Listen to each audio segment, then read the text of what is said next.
Hello and welcome back to the Asteroid Base Project in Kerbal Space Program with me, Kickster, here with Termite Gaming. And there's a reason we're in the Space Center to start with, before we do anything. It's because I have a list of things to read. A list of things that have changed since the last episode. Because some things can't be done on camera, not that you'd want them to be done on camera, and other things I simply they took too long. I mean, you saw how long the last episode was, so if you've made it to this one, congratulations. First of all, the very first thing is I have my list here, is I've added the mod KW Rocketry. If you've never used this mod before, it's actually a very good mod. But there is one important thing that I would like to, stress, which I shall go into the VAB now to show you, is that if we just get a pod here, if we look at the propulsion, the biggest rocket here in KW Rocketry, the Griffin XX, has a maximum thrust of 4,900 and an ISP of 310, whereas the new NASA rocket, if I can scroll to it, the biggest one, the big 4 one, has that thrust of 3,200 and a slightly higher ISP. Now, even though this has lower ISP, this makes this engine a lot more powerful. So I would like to point out, although I will be using KW Rocketry for fairings and batteries and perhaps other structural parts and stuff, I will not be using any of this is the NASA SRB, the new solid rocket booster from NASA. But all this stuff and all of this stuff, which is all fuel tanks and rockets from KW Rocketry, I will not be using as part of this series. I just thought I'd tell everyone that straight away, because I didn't want to, it's kind of cheating to use engines that powerful, and some of them are, just better than the general Kerbal engines, which is, it's okay if you're playing them yourself. Like I had this mod in the last version of the game I played, but if I'm doing a series, it's supposed to be mostly stock. I only wanted it really for the fairings, which are a project that I might not complete in this episode, but you'll see definitely in this episode. I'll be sending up lots of small payloads, and they look kind of stupid if they're just sitting on top of a rocket. So I don't have Ferrum Aerospace or anything. I don't need them, but I just thought it'd be a nice addition. Make it more look like a rocket. So that's the first order of business. I just thought I'd put that in. Second order of business is the other thing that's changed, and an incident that happened in between me changing what happened at the end of last episode. At the end of last episode, you may remember we had a very bad inclination and a very very eccentric orbit from the asteroid and its partner, and now you'll see they're in a pretty much circular, it's not quite circular, but pretty much circular and equatorial orbit. This is because I have altered them off camera, obviously. But actually, just an incident I'd like to say. While altering them, I tried to use an aero brake calculator off the internet, which is very useful, but I typed in the numbers wrong, so I actually crashed into the floor. So I had to quick load, but I don't know if those of you observant of last episode, the last time we quick saved was when we just joined up to the asteroid before we'd even captured it. So I actually had to redo that again, which is better because now I could use the aero brake because if you remember I failed to aero brake last time. I used the aero brake calculator perfectly, or not perfectly, but well enough, and then I did a second aero brake and got this roughly circular, and then circularized the lower end of the the periapsis, and I got a circular orbit. So actually, I used a lot less delta V, but it's kind of cheating, I suppose. But at the end of the day, I still got it captured. That's what I was planning to do anyway. The only reason I didn't use the calculator is because I was on camera at the time. So that's what's changed. Oh, hang on, let me refer to my list.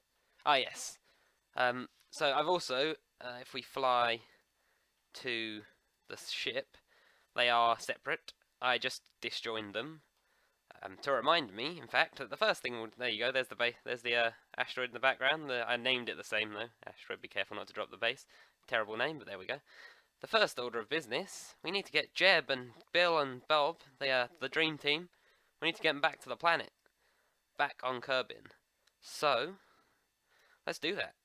I won't aim for the space center because I'm terrible at that. But let us walk around. Oh, I must tell you though that moving the asteroid. I mean, you saw it kind of at the end of the last episode, but perfectly moving the asteroid into an orbit like this took some patience, I'll tell you. that asteroid just wobbles like crazy. So, let's move it around and burn down until our or periapse, sorry, is low in the atmosphere. I'll do it on the day side, just so we come over the ocean by the look of it. Down it goes. They're going back home. Say goodbye to the asteroid. Bye. And 70, 60, 50, 40. I mean, I don't have deadly re-entry on, so I'll just burn nice and low. There you go, 2,000 kilometers. Don't have to worry about re-entry heating. So let's walk around the planet and get ready to enter the atmosphere. Now, while we're up here, now we've already got our trajectory going down to the ground, I shall detach the claw, undock. That will obviously burn up in the atmosphere with us, with the rest of the, not with us, hopefully not us. And I shall ditch to the side, because we don't want it with us. Nope, come on. There we go. The engines point us retrograde, just because it, looks like it should. And no, go away, I don't want to set you as a target. And then we shall burn down, and those shall fly off, as we don't need them anymore. And we shall fly into the ground, and we shall hopefully return them safely to Earth. We can get through the atmosphere. Oh, bit of lag. There we go. Lastly, there you go, there's the probe and other debris. Let's go down, and I'll meet you down there. Sorry about that. Parent entering the house, didn't realise I was recording, so... Oh dear, yeah, we're kind of on fire through the atmosphere at the moment. So yeah, sorry about that interruption. Mum came home and she didn't realise I was recording. But it's all good. Right, well, keep on going. We don't need to we'll just let the air resistance carry us through the atmosphere now. 14,000 meters. Oh, okay, we didn't come... Oh, of course, yeah, the planet would rotate, wouldn't it? I knew that. Science. Right, coming down. Let's bring up the chutes. And time warp down. Obviously not at... Let's look at the inside. Look at the radar altimeter, which will tell us when we're 500 meters above the ground. Which is helpful to know. Oh, here we go. Here we come down. Because that's when the parachutes open. You don't want to be time warping when that happens, because bad things can happen. Oh dear, okay. There we go, yay! So we'll walk down to the ground. Down we go.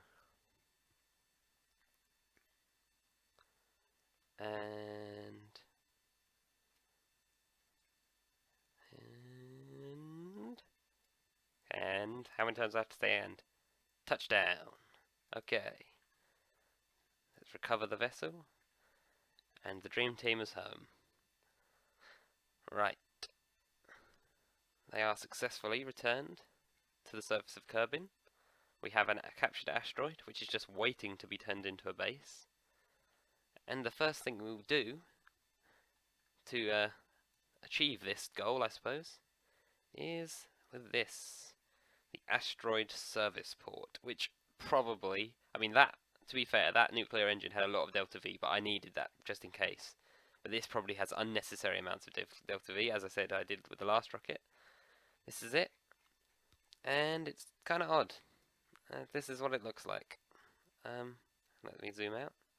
Yes, this is the asteroid service port. Now, this looks very odd. Let me explain it. Now, it's got, as you can see, it's got 4 claws on the corners, and some RCS tanks, just because it's a good place to store them, and it's got RCS jets, because when I'm maneuvering it, I'll need them. And on this side, it has a lot of docking ports.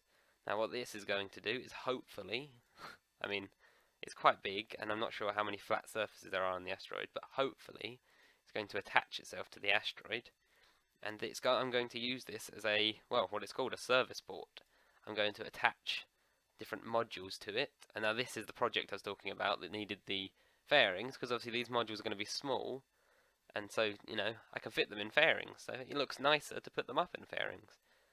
In fact, I've already built one of them. As you may have seen when I opened the save file for this, it's the power station. Because the good thing about asteroids is because they act like parts, things like fuel and power can transfer fuel through them. So anything that lands or docks when I build the other part of the base, which the ships will attach to, this will have act like a power station. So I can attach power modules to it, which is handy. So that's what we will be putting up in orbit. I won't show you the lift off and stuff because it's kind of boring. I'll just show you when we're in orbit. Okay, so I'll see you there. Welcome back. Here we are in orbit, and there are the claws opening. All we have to do now, we're in a lower orbit, all we have to do is catch up and rendezvous with the asteroid. Which again is a tedious thing, and I don't want to make these videos too tedious, so I will do that, and I will see you when it's done. Okay guys, welcome back. We are now about to intercept with the asteroid. It's getting closer, 66 kilometers off. In nearest approach is about 6 kilometers. And we're not going that fast, in fact we're slowing down relative to it. So I'm going to keep fast forwarding time. Oh, we've gone behind the planet. Until we get closer, because from the look of it, we're going to get very close and not be going particularly fast, which is always helpful. Right, let's get a bit closer. Now I think actually after we make this quick burn, which is going to slow us down quite a bit, in the wrong kind of ways really, I'm going to ditch this big engine. There we go. And use this little engine because it means we'll be lighter to start with, so it'll be easier to maneuver. And we will, be able to do more precise moves. So now what I want to do is let's use the RCS, because RCS is always helpful. Right, let's cancel out the velocity going in this direction, because we don't want that. Sorry about the low frame rate as well, but this is quite a big craft. What I'll do once we get a big enough base is speed up the footage, because that'd be better than you having to watch really laggy footage. So I'll probably just put it up to like 4 times speed and do post recording commentary over it, because otherwise, I was thinking about doing that anyway for some of it, so I have more time to think about what I'm saying rather than focusing on what I'm actually doing in the game, like I am now, because I'm kind of stumbling as I'm talking, because I'm not really thinking about what I'm saying. I'm trying to get this rendezvous. In fact, again, not to bore you, I will skip once we are very close. And here we are, coming in to the asteroid, trying to spin it round just so we're facing the right way. And I'll be using the RCS to maneuver rather than the engines, because it's much more precise, as you'd expect. Right, let's bring this in. Now, let's work the translation to controls to get our velocity marker on that pink target marker. Let's open up using the setup, what's it called, action group, that's the one I was looking for, I set up earlier, and we'll fly towards it. Now again, if this takes too long, I'll just skip to once I've docked it, but hopefully I should be able to get a relatively good docking straight away. So we'll bring it in closer. Let's correct our burn a bit. Even though I watched the video about the developer saying they've fixed the bug that makes things jump around when you time warp, but look, it does definitely change position. It's not just me being mental. I swear it jumps a bit. Right, let's do this. Now let's target the center of mass, so we get a better perspective on this. push this in, and right, this is going to be the fiddly bit. Let's try and get this. Frame rate's not too bad actually. I mean the asteroid does only count as one part, so the frame rate shouldn't make too much of a difference. Right, here we go. We are officially about to unite with this asteroid. Let's slow down a bit. Oh no, that's too far, that's too much. We do want to actually be moving towards it.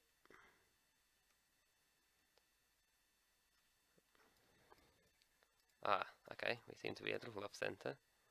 Probably because the center of mass is not the center of the object. Right, let's back up, back up, back up. Don't connect, don't connect, don't connect. Good, good, good, good. Right, now let's push forward. This is going to be a bit of guesswork here. Okay, no. Let's try and translate. I'll work out which direction. There we go, this direction. That's the direction I want to translate in. And then I want to move forward.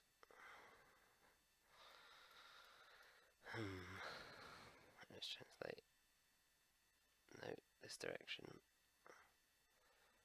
Forward.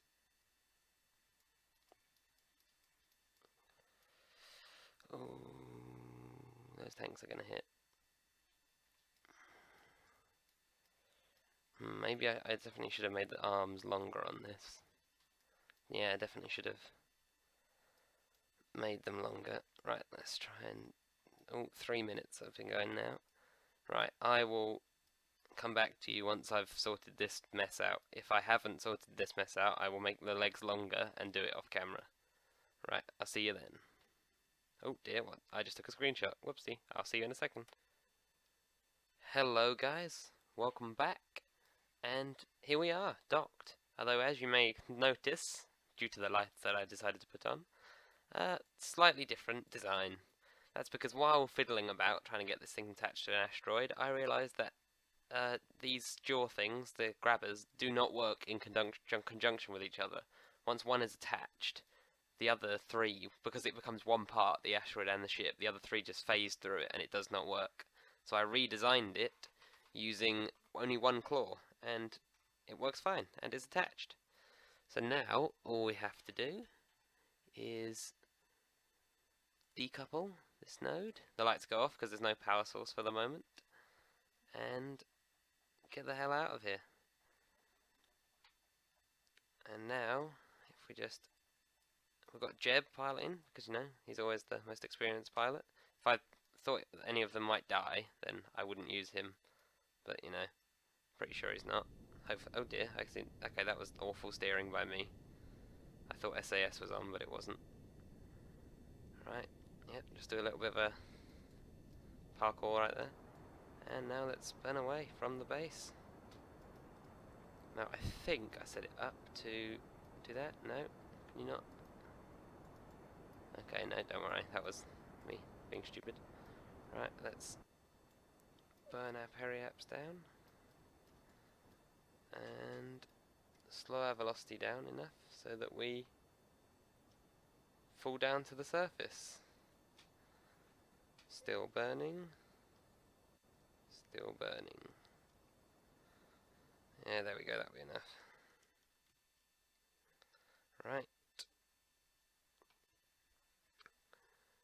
Now, let's detach this and time warp down. Time warp, time warp, time warp, time warp, time warp, time. Why isn't the altitude? Why isn't the altimeter working? Okay. Slight glitch. The altimeter stopped working. Odd. Okay. Well. Let's turn off. Okay, hang on, I've lost all control. No, I haven't. Certain things aren't working and I don't know why. Right, well the parachutes are away.